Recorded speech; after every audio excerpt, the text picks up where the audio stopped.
Okay, time for a Q&A. I'm doing this, oops, I didn't want to turn that black, there we go.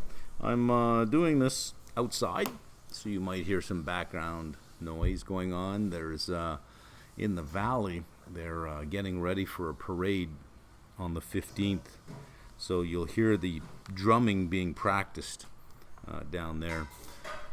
You may hear the clanging of dishes going on because that's what's going on.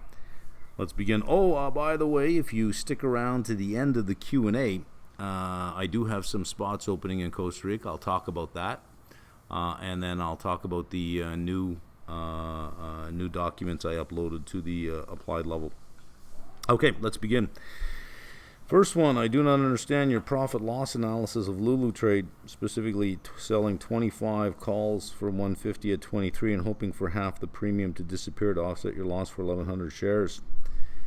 I think you said the 185, 76, 150 is around 25. So this is a good lesson. It follows a general rule that when your thesis is wrong, step number one from any position is move your delta towards zero.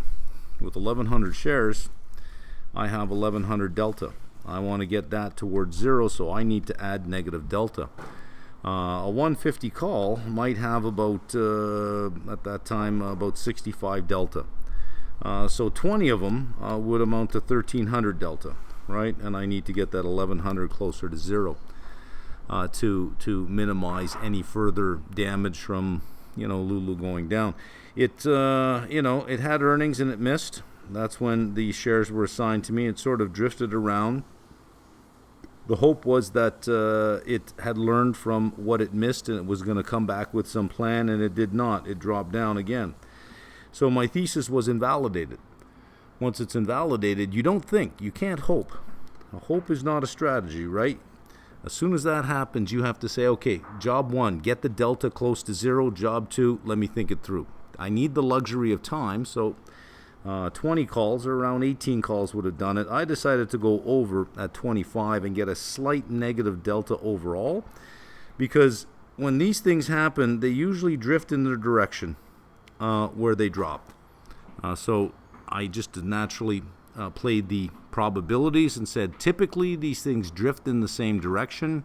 This thing is going to continue to drift down. Selling at the money calls wasn't really an option. I went in the money and I sold the calls. That has been working out quite well.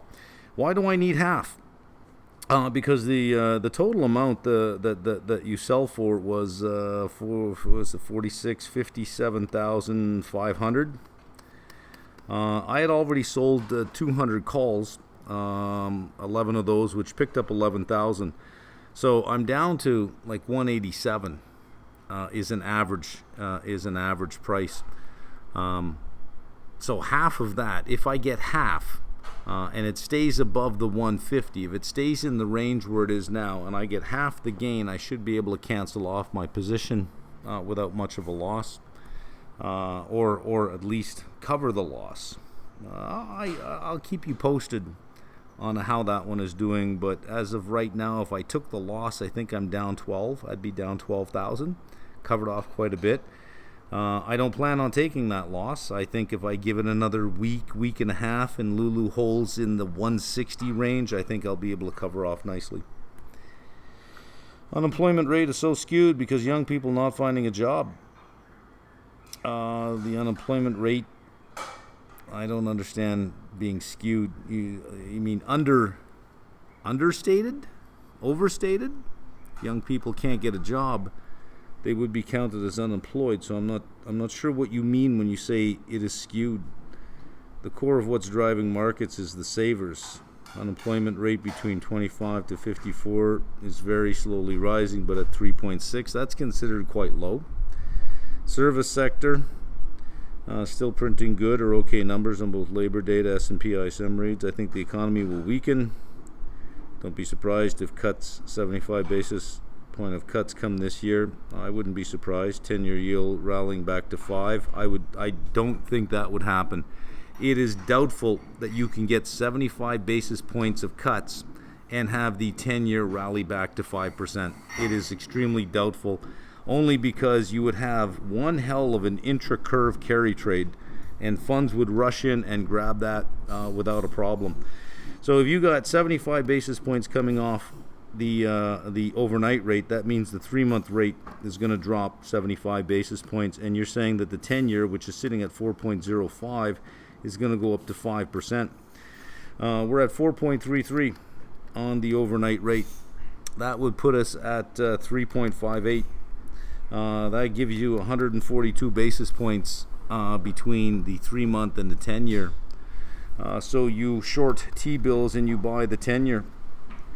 And you get 142 basis points for free, and then you just keep rolling that over. That is going to, if you're doing this, you have to short this and you buy the 10. That will start putting downward pressure on the 10. The curve simply just can't get that steep before the intra-curve carry trade is so delicious everyone jumps on it, right? So, in terms of seeing a 300 basis point curve from the 3-month to the 10-year, I highly doubt that. The curve will steepen, no doubt.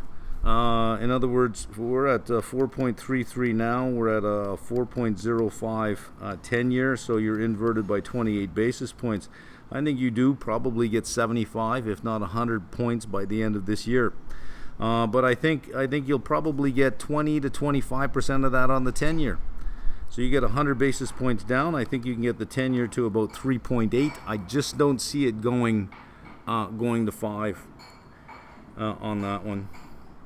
I think the 10-year sets a low before the end of next week and blows okay. When you're as a general rule, forecast time or forecast direction. Never forecast both. That you think that something is going to get to some point by some time. Very rarely is that ever going to work out for you. So figure out what you're good at. Are you good at forecasting direction? Or are you good at forecasting time, but you just don't know how big the move will be? Or you don't know if you're going to pick the right move. So you might say, I think the 10-year will move by the end of next week. Well, I think that's a duh. Of course it will. Or you say, I think the 10-year will weaken or strengthen, but don't give a time frame. Once you start saying it's going to go to this price by this point in time, and if you're betting on those two things happening, it is very, very hard to be both right on direction and right on timing at the same time. You will find that you're 95% wrong. So don't do it. Either forecast direction or forecast time, but not both. All right. According to Fed model, S&P should be at 67.18. What's your take on this? Well, it is an opportunity cost. The Fed model is measuring an opportunity cost. I don't know that I would agree with that, because the most I can make on the 10-year is whatever interest, whatever I can reinvest, and I get par. So it's pulled to par. But equities, you never know what equities can deliver. So if there is a promise in the future of something absolutely incredible, and equities start pricing them in, that's fine. The 10-year is priced off of the yield curve. The equity market is priced off of the future. And the future can be whatever story you want to tell. But no matter what story you want to tell about the 10-year, it is anchored to the current yield curve, period. It's not going to start pricing in an incredible future because it matures at par. So I don't know that I quite believe the Fed model in terms of where the pricing should be, but it is a good barometer of saying the Fed model is saying this. What do you think? I don't know that I would say, oh, that's a precise indicator, as much as, oh, it's a neighborhood. Let's say the Fed model said the S&P should be at 7,500. Well, that's an opportunity cost. That is telling us that the yield on bonds is probably far too low. Or equity market is got some room to run, but that does not mean I wouldn't conclude from that oh, that must be the price of the S&P. It's more like lick your finger, stick it in the wind to see which way the wind is blowing. It's not exact, but you'll figure out you'll get some direction out of it. That's the same thing. Private SaaS companies are often valued based on their ARR growth, annual revenue growth. Rule of 40, retention rate, PE or PEG doesn't usually apply, correct? Your previous price target for Google was based on catching up to S&P PE. Google's not a SaaS company. My question is there an inflection point where a SaaS company changes its valuation method? Google is not a SaaS company. So we can move on from there. While I agree that AI will boost productivity, the concern that it will eliminate jobs can be countered by the idea that companies may instead use AI to increase output without reducing their workforce. That eliminates jobs. That just eliminates jobs. If the economy was going to create 2 million jobs over the next 2 years, and companies said, well, let's not get rid of anybody, but let's just not hire anybody, in 2 years, 2 million jobs have disappeared. The 2 million jobs that would have been created are not created. That is a job killer. The job openings simply don't show up. That is. It has been, I think, for a while now, a job killer, and I think it'll be a bigger job killer going forward. If you were going to hire 5 people over the next quarter and you say, you know what, we don't need to hire those 5 people, you've just killed 5 jobs. Let's see. Curious to better understand your risk management strategy regarding Lulu. Already explained that. Gather the move to get delta neutral with 25 call position was intended to help unwind your current. Yep. Average price 185. That approach seems to rely heavily on the Lulu will decline further in the near term. In this market and in an economy, we do not have deterministic relationships. We must play the probabilities. And the probabilities say that when you have a company that is hitting their 52-week lows after a big earnings miss, they tend to continue to drift in that direction. That we should expect Lululemon to continue to print 52-week lows. It is still at a forward multiple too high to be, I think, an attractive takeout target. Management does recognize it has a problem, but you're going into a fourth quarter. You're not turning that ship around for the fourth quarter sales. So that's off the books.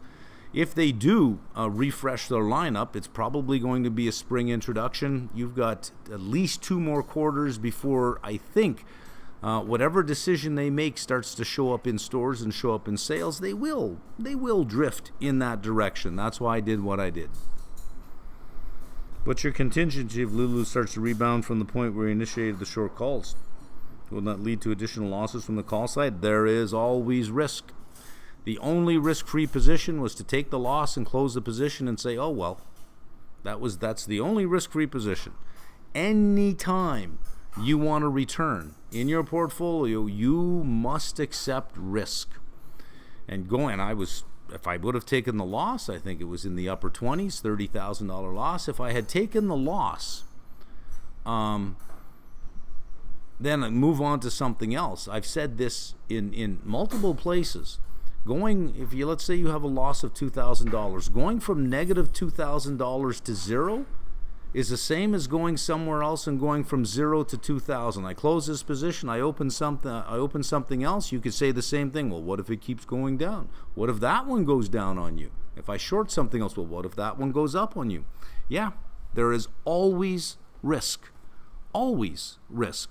All we can do is play the probabilities.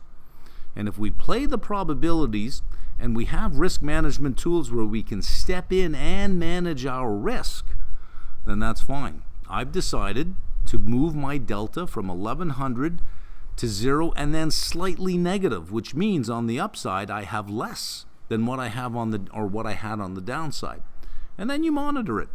I don't see it recovering after that miss. What news could possibly come out? The only fear I have is Warren Buffett announcing that he's got a 20% stake or that he's taken an initial position. That's the only fear I have. But it's too soon for that. It's too soon, right? So we'll see what happens on that. If October call ends up in the money and our exercise, I expect loss in your long position to be roughly, on top of that, you'd be assigned new short position, 1,400 shares at 150, 173, right? Remember, I got $23 for these things, 173. In the event that the strategy works against you, how do you plan to adjust? I don't know. You tell me how it doesn't work against me, and I'll tell you how I would adjust. There's a dozen different ways it could work against me. There's a dozen different charts where it works for me. But you tell me what happened that I lost on, I'll tell you what I would do. Lululemon on Monday announces Under Armour made a $220 a share bid for Lulu. That's it. It's over. Game over. I don't think I'm betting that that's not going to happen, right? Anytime you buy a stock, somebody could come along and say, "Well, what if it drops?" Yeah. To get return, we must all take on risk. The point is not to have no risk in your portfolio. The point is to understand the risk you have in your portfolio and how to manage that risk. What metrics to consider to determine which of the banks are best positioned for the yield steepener? The purer the book, the purer the banking book. So the big banks, they have asset management and they have investment banking along with lending. The purer the banking book, meaning the purer the lending, that would be the regional banks. Speaking of the regional banks, I did sell puts on KRE this week in anticipation of a steepening money market to capital market curve. Do you not post the public stream videos anymore? You know what I've been doing? I do the public stream, I do the stream videos on Discord. I record them, and then I listen to them, and there's no sound. I can't figure out why, only when I record on Discord, my screen flow is not capturing any of the sound. It's a curiosity. I'm going to have to figure it out, but I will. I will be doing weeklies, by the way, just to let you know. If you are in the Costa Rica group, I'm going to do a weekly Sunday.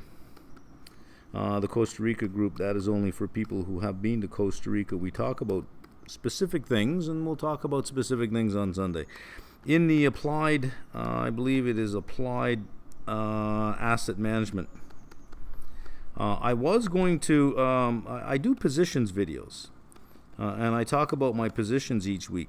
But instead of doing that, I thought I would do it live and do my positions video live so that people can ask clarifying questions and then screen record that and put that up, but then just do it live and have a weekly time at which I do them. I'm thinking Saturday's probably a good time to go through the positions.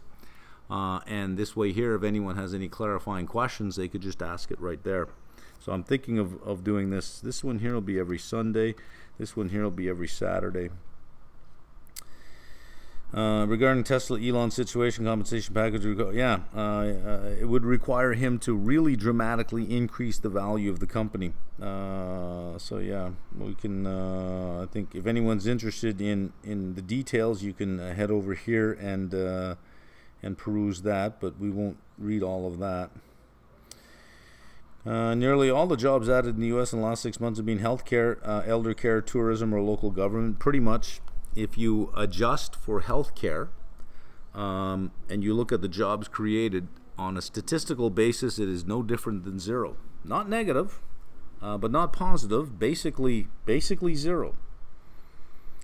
Worth noting, a big surge of leisure and hospitality jobs in the past 6 months. The seasonal summer surge starts late spring, peaks in August. Well, you got to be careful here. If this U.S. employment 6-month net job change by sector, if that is seasonally adjusted, then no, it is not accounting for the surge in summer employment because it would be seasonally adjusted to the surge in summer employment, meaning that if the jobs created for the summer were typical of jobs created for the summer, we would be saying the economy added no jobs simply because it always adds those jobs. So if it is adding jobs in leisure, it is because it is more than what would be expected because of the seasonality. Okay, where are we here? So I don't know if this chart is seasonally adjusted or not. It's got some notes at the bottom. I can't really read it, but that's what you would check first if it is seasonally adjusted. One positive thing, though, is that unemployment rate for the core age group is very low. Has been basically locked at that since last June. This is a group of people that spend and consume and invest. True. Any advice for someone who was recently retrenched and is considered making home trading a full-time career? Make sure you know what you're doing. Make sure you know what you're doing, because I can't tell you how many times I have seen this situation where no, I got it. I'm going to trade from home, and 300,000 turns into 100,000 very quickly, right? And now you got a problem. Now you got to get a job. You got to make sure you know what you're doing, and understand this. When you have a job and you're investing in your portfolio, you're investing for growth. You want that portfolio to grow. If you're at home and you're trading your portfolio, you're investing for income. You got to pay your bills. That's a different type of investing. You need to change your mindset.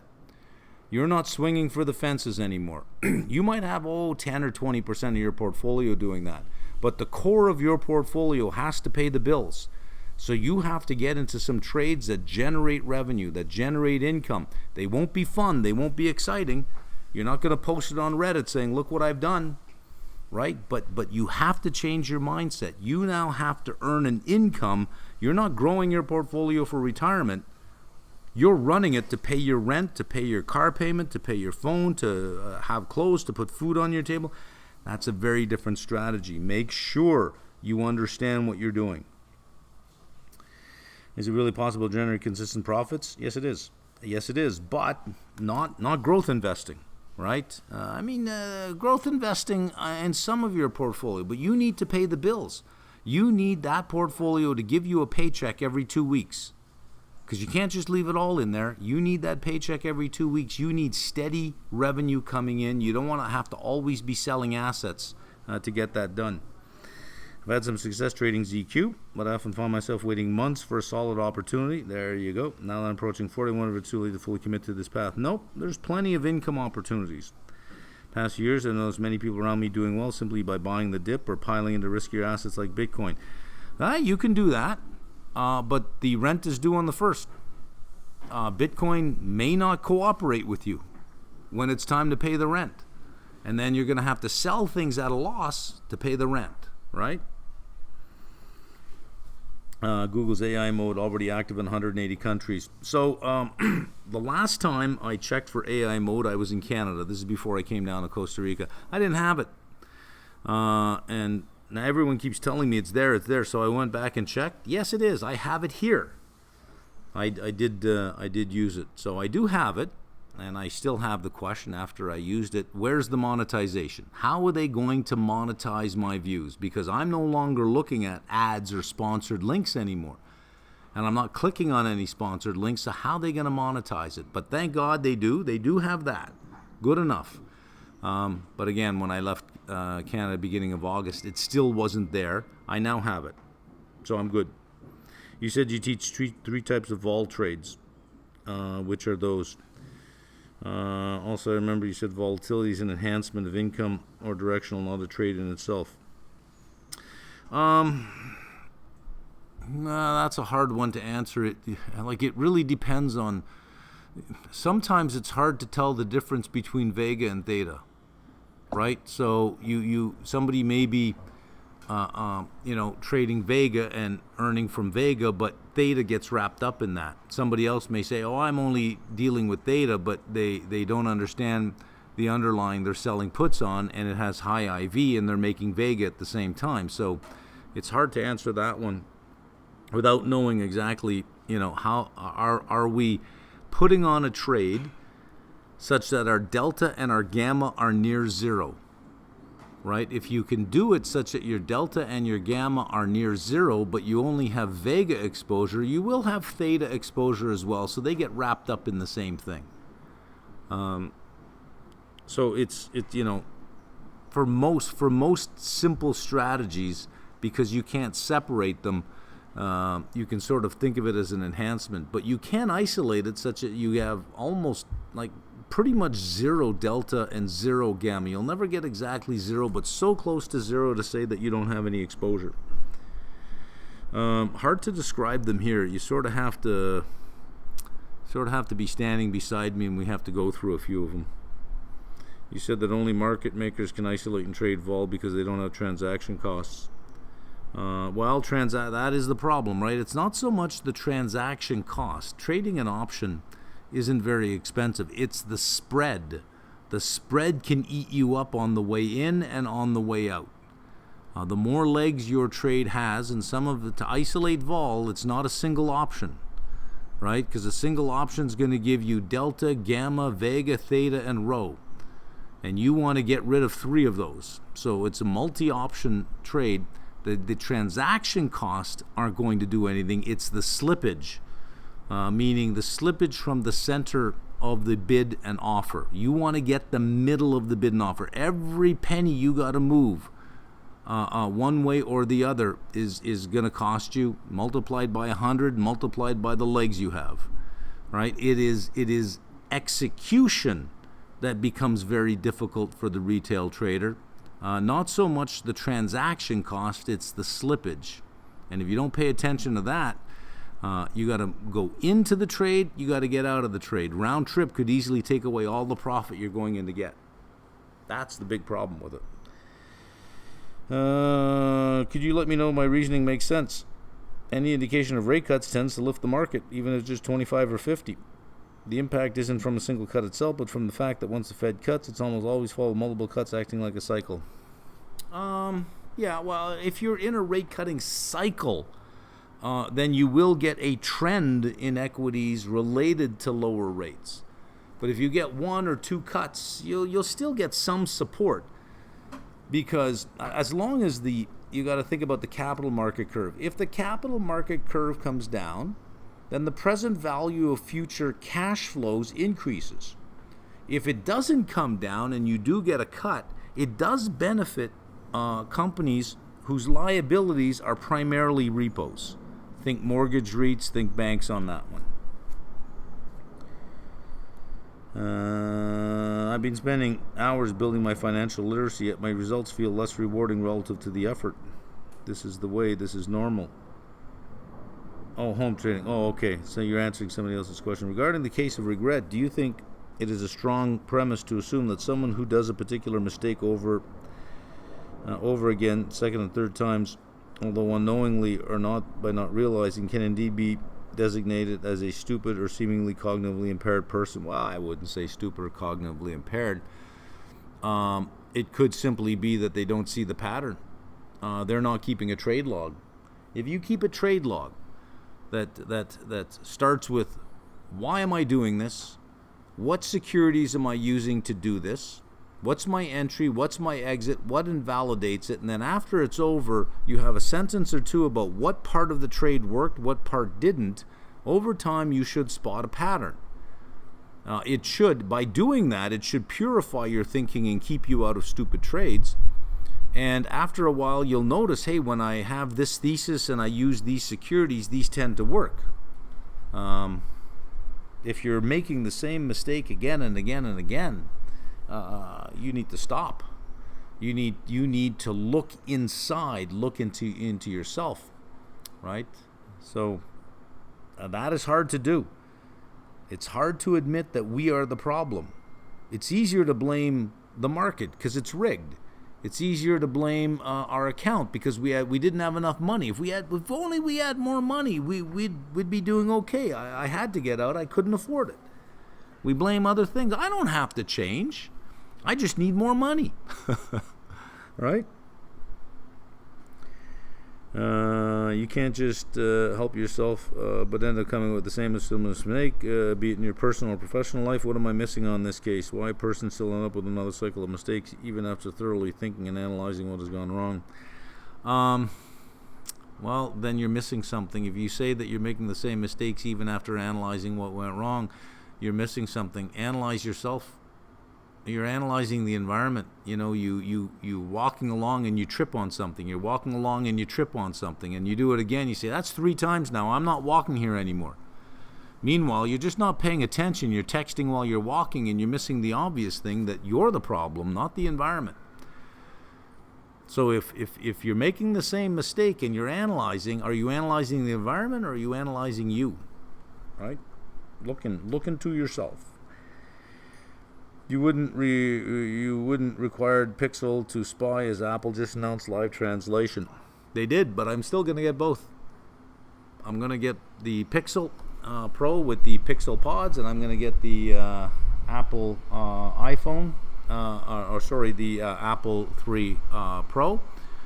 And then if I happen to be in a conversation, I can hear the other person, but they won't be able to understand me. I'll be typing. I could just hand them the other pods and say, here, put these in your ear. Listen to me talk.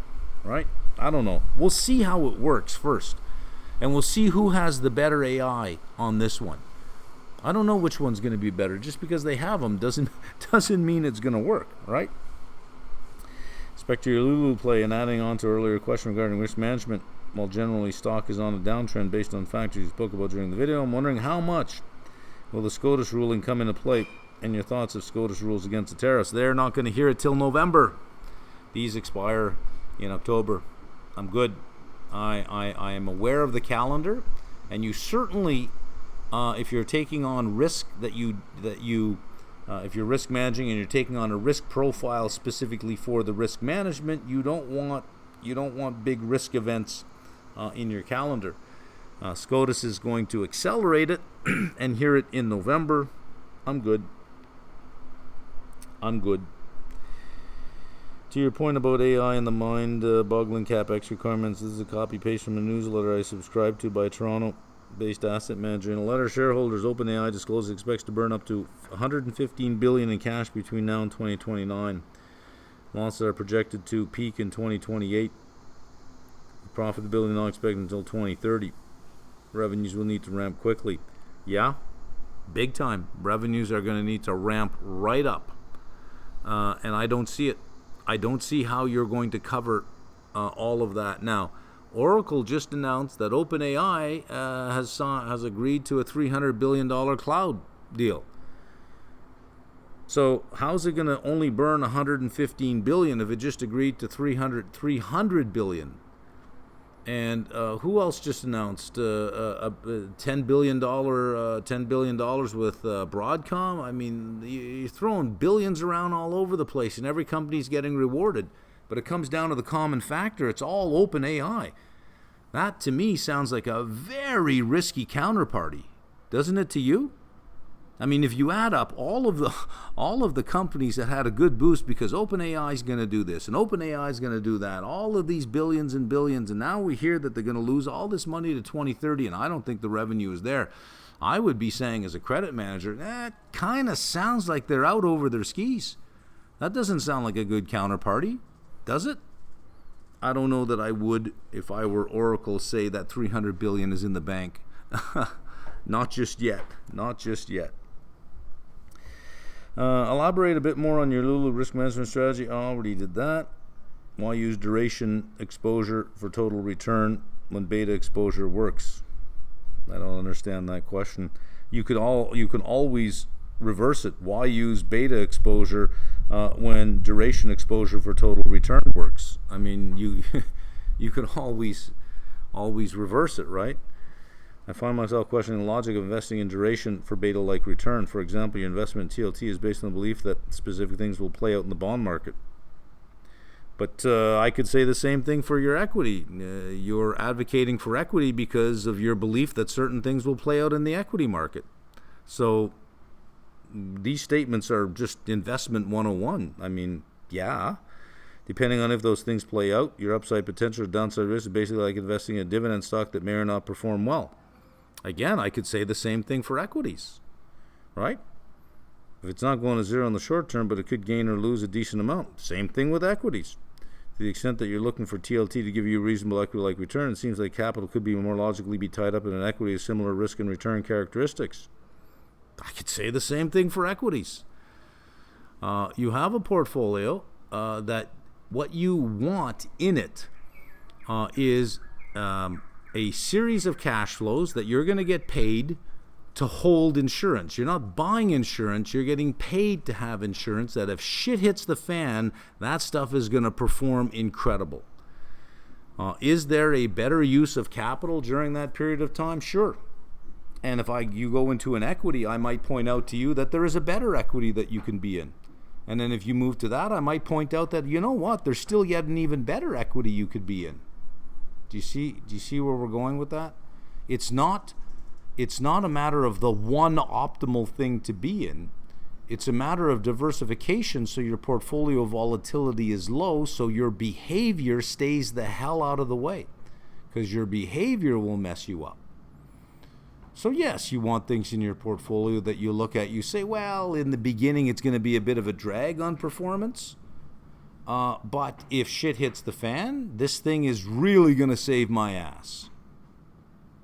I'm willing to pay for that by an opportunity cost of saying, well, I can't get something else. Now, you're just assuming I'm sitting around holding on to TLT. TLT pays a dividend. TLT has options. I've been selling options on TLT. Every time it ran down to 86, 85, I sell the puts. Why? Because I would take more at that price, but I've never had to. So I get premium on that. I do plan on selling calls on TLT at some point because I don't know that they're going to hold the 90s for very long. I'd like to see them run to 93. I'd sell some calls on that one as well. But the combination of the dividends, the combination of the income from the puts, that reinvested into something else on a total return basis is pretty good. But everything you said in favor of equities, everywhere you say the word equity and you say TLT, reverse them, and your statement would be just as valid, right? Has any reputable university made an offer to you after you left academia to see if you would teach for undergrad or masters? It doesn't work that way. I'm not going to get an offer. I'm not an ex-Fed official. I'm not an ex-CEO of a major corporation. I'm not a significant draw in that sense. I'm not a Nobel Prize winner, although I should be, because I did stop 7 wars. I don't know if you've heard of that or not. I ended 7 wars. I should be getting a Nobel Peace Prize. I mean, if Trump can make up 7 wars, so can I. We've all stopped 7 wars. You don't know. The wars that never started, I'm the one who stopped them. I should get a Nobel Prize. So maybe I am a Nobel Prize winner. But no, it doesn't really work that way. No one's just going to call you. Now, if you know people, like, so let's say that I was friendly with the dean of a particular business school or with some of the professors, there would be, say, well, would you be interested in doing something? Right? Well, what would that look like? My answer would be no. I don't think that I have any desire to be back in the university classroom. I don't think I have any desire to be back in the classroom. So I would probably, say no, but no. Assuming a reputable university in the U.S. or Europe and understanding your pedigree and qualification, I would like to have in my class and teach my students. I would like you to have in my class and teach my students. Are you a dean? Are you a dean of a school? Are you making an offer? Make an offer. We'll put it out to vote. Let's see what you got. It would be hard. It better be a good offer. Assume one of top 10, the most admired university in the U.S. or Europe, made you an offer to teach and build a new finance program curriculum. Would you take it? That would never happen. That would never, ever happen. The only way that they would do that around me is if I've got a wicked academic research track record. I mean, 30, 40 publications in 8 journals, and I got a name. Not in the academic research area, not at all. Teaching CFA is a professional focused form of teaching. Universities don't hire professors. They hire researchers. So I would have to have one hell of a wicked track record, and probably more than anything, have some sort of proprietary data that I've been collecting over a period of time that would result in a stream of publications from that would support a bunch of PhD students. That's what universities look for. They are research mills. They teach second. So it's like, oh shit, I got to stop writing my paper. I got a class to teach. That's university. You as a student, you're not the primary purpose for being there. They're there for their papers and their research. You're secondary. You're a nuisance. For the most part, you are a nuisance. Now some professors like the teaching, but it is not the primary reason for being there. So it doesn't really work that way. How would you value an early exercise premium when shorting deep in the money options? How would you value an early exercise premium when shorting deep in the money options? Black Scholes? Why would deep in the money matter? Like why would it matter? I don't understand the question, I guess, because my answer seems to be like the same way you'd value any option. You're talking about the early exercise premium. You're just talking about. I guess you're asking, given an American and a European option, how would you value the early exercise option between the two? And there is a difference in price between American and European style options because the early exercise benefits the long side. And because the early exercise benefits the long side, you will pay a little bit more for it. How you value it, value a European option and then add a premium. How much? I don't know.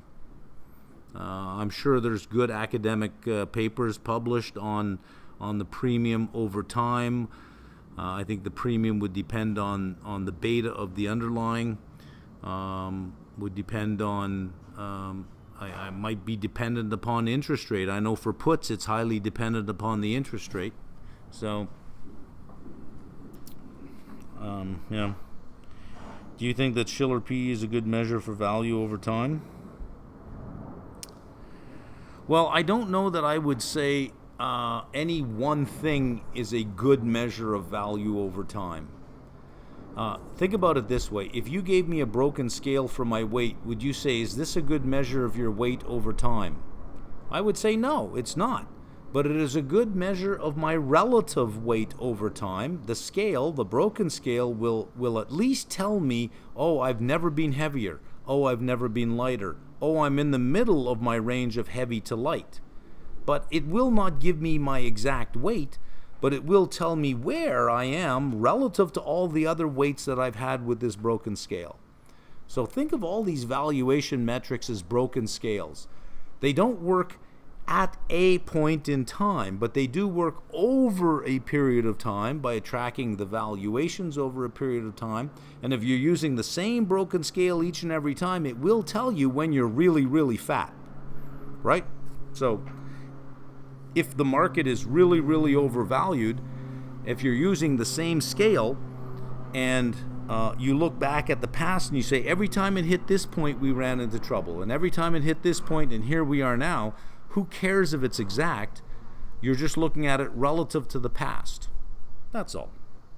So by that token, there are a lot of good measures of value if you use them right. If you were given a choice, would you rather have fixed 10% inflation forever or fixed zero interest rate? As a trader, I don't think I care. If you tell me that inflation will be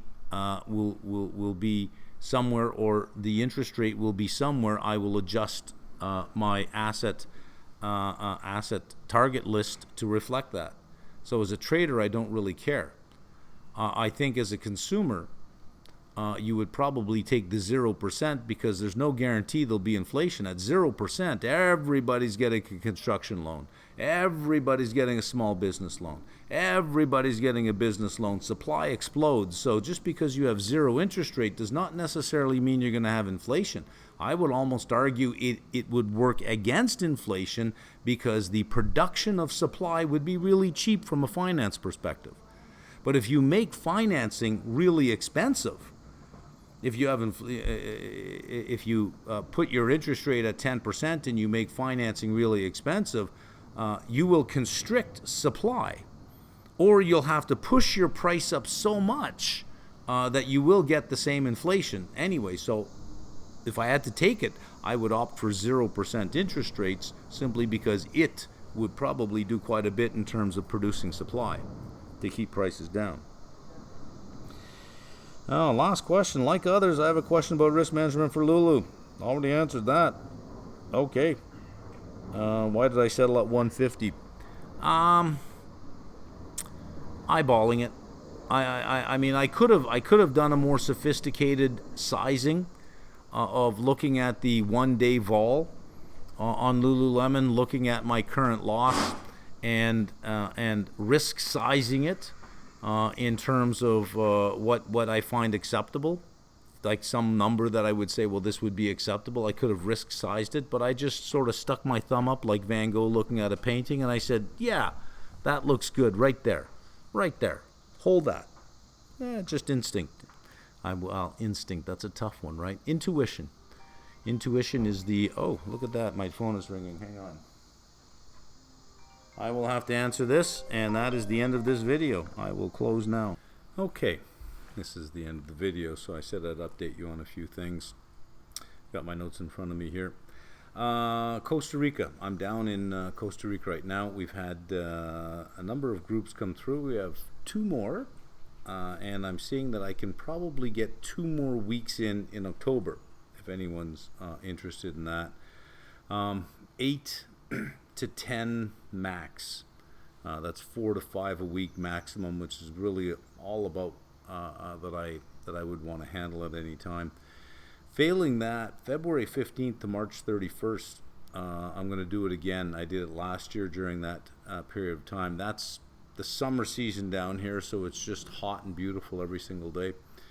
That'll be 6 weeks during that period of time. I'd say 4 per week, maximum 24. Really is about all that I would care to do then. I find that they work well at about 4 a week. 5 would be maximum, but 4 a week works well.